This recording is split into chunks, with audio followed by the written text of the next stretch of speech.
सर्वप्रथम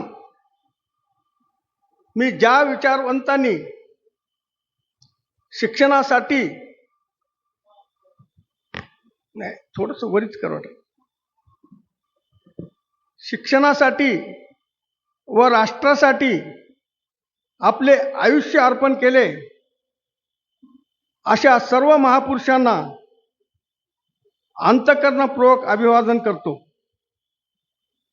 बंधूंनो, आजचे शिक्षण दशा व दिशा या शैक्षणिक परिसंवादासाठी उपस्थित असलेले प्रमुख पाहुणे आमच्याच तालुक्यातील तसेच या तालुक्याचे थोर सुपुत्र मराठवाडा भूषण डॉक्टर दिलीपरावजी पुंडे साहेब, उपस्थित सर्व प्राचार्य, शिक्षण तज्ञ, पत्रकार बांधव, सर्व शिक्षक वृंद, विद्यार्थी, नागरिक, ज्येष्ठ पालक व उपस्थित बंधू भगिनींचे मी मनापासून स्वागत करतो।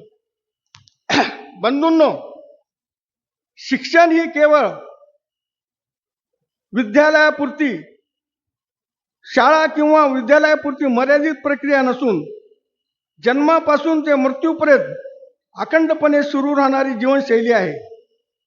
शाळेत किंवा विद्यालयात आपण जे शिकतो ते औपचारिक शिक्षण असते, पण जीवनातील सुख दुःख, संघर्ष, दारिद्र्य, श्रीमंती, व्यवसाय, समाज संपर्क, चर्चा, संवाद आणि अनुभव यातून जे शिकतो हीच शिकवण माणसाला जबाबदार नागरिक बनवते।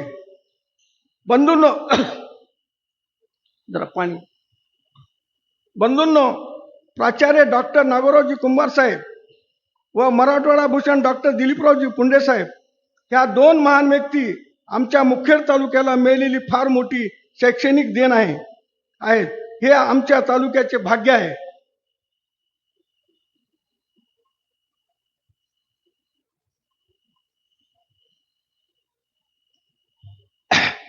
बंधूंनो, ज्या देशाचा विचारवंत खचला तो देश खचला असे माझे वैयक्तिक मत आहे साहेब।